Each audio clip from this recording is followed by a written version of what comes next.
10 finger channel में आपका स्वागत है। आज हम कक्षा 6 की गणित का प्रश्नावली 4.1 का प्रश्न क्रमांक 6 हल करेंगे। रेखा एम एन की संलग्न आकृति को देखिए। इस आकृति के संदर्भ में बताइए कि निम्नलिखित कथन सत्य हैं या असत्य। तो सत्य कथनों के लिए मैंने सही के निशान का उपयोग किया है और असत्य कथनों के लिए गलत के निशान का उपयोग किया है। तो यहाँ पर है क्यू एम ओ एन और पी रेखा एम एन पर स्थित बिंदु है। देख लेते हैं Q M O N P, ये सब रेखा एम एन पर स्थित है। रेखा की परिभाषा तो आपको पता है कि जिसको दोनों ओर से बढ़ाया जा सके वो रेखा है। तो यदि हम अकेला एम एन भी लेते हैं तो एम एन को दोनों ओर से बढ़ाया जा सकता है, इसलिए ये कथन होगा सही, सत्य।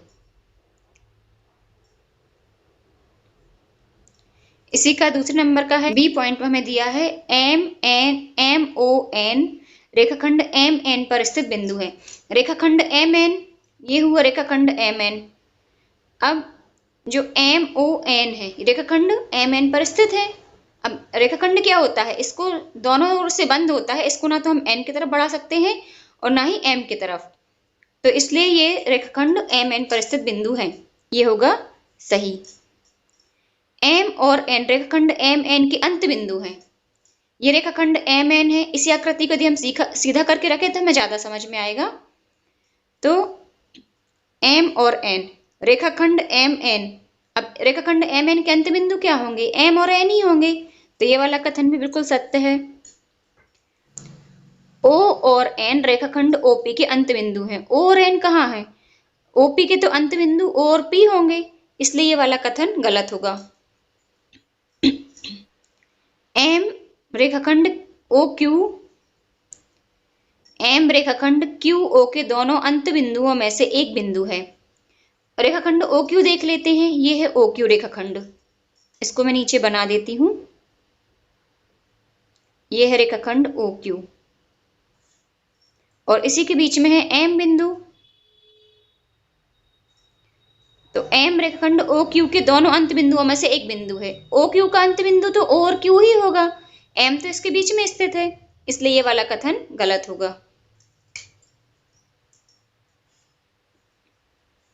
अब इसमें एफ पॉइंट दिया है, एम किरण ओपी पर स्थित एक बिंदु है। तो ये है एम और किरण ओपी ये है। तो देखिए ओ तो इसमें अंत बिंदु है और इसको सिर्फ पी की ओर हम बढ़ा सकते हैं। यदि किरण ओपी की बात करें तो इसको हम केवल पी की ओर बढ़ा सकते हैं, ओ की ओर तो हम नहीं बढ़ा सकते। तो जो एम है वो ओपी पर स्थित नहीं हो सकता। पी के जो इस तरफ पॉइंट आएंगे पी के और आगे, यदि ये एम यहाँ होता तो फिर वो ओपी पर स्थित होता, लेकिन चूंकि एम इस तरफ है ओ के साइड, तो ये इसका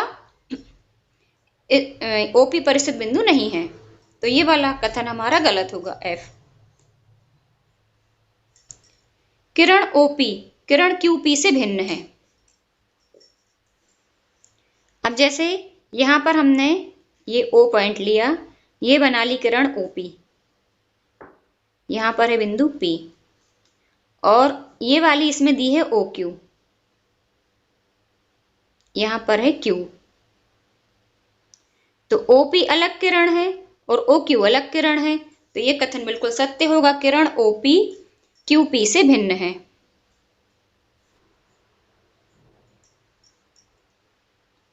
फिर इसका एच पॉइंट, किरण ओपी वही है जो किरण ओ एम है। ये है किरण ओपी और ये है किरण ओ एम, तो ये एम तक आके ये खत्म हो गई। ये ओ इसका प्रारंभिक बिंदु है और एम की तरफ इसको बढ़ाया जा सकता है, और यहाँ पर ओ प्रारंभिक बिंदु है और पी की ओर इसको बढ़ाया जा सकता है। तो किरण ओपी वही है जो किरण ओ एम है, ये बात गलत होगी। ओ एम अलग है, इसको हम इस तरफ बस बढ़ा सकते हैं और ओपी को सिर्फ इस तरफ बढ़ा सकते हैं, तो इसलिए ये वाला पॉइंट गलत है, एच। फिर आई किरण ओ एम किरण ओपी के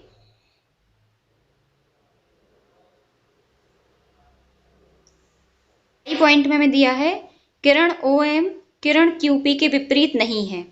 ये है किरण ओ एम और किरण ओपी ये है, तो ये दोनों विपरीत हैं।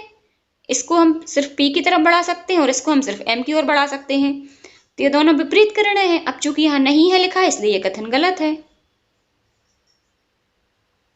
जे पॉइंट में लिखा है O किरण OP का प्रारंभिक बिंदु नहीं है। O किरण OP किरण हम आपको फिर से बना के दिखा देते हैं, ये है किरण OP। तो इसका प्रारंभिक बिंदु क्या होगा? यदि हम इसको इस तरह से बना दें तो इसका प्रारंभिक बिंदु O हो जाएगा। किरण OP का प्रारंभिक बिंदु O हो जाएगा, तो O किरण OP का प्रारंभिक बिंदु होगा, इसलिए यह कथन गलत है। N किरण NP और NM का प्रारंभिक बिंदु नहीं है। अब यहां पर हम आपको बना के दिखाते हैं। ये है बिंदु N और ये है NP और NM, यहां पर है बिंदु M। तो N किरण NP तो ये है, तो इसका प्रारंभिक बिंदु तो N है, और NM इसका भी प्रारंभिक बिंदु N है, तो ये कथन हमारा सत्य है।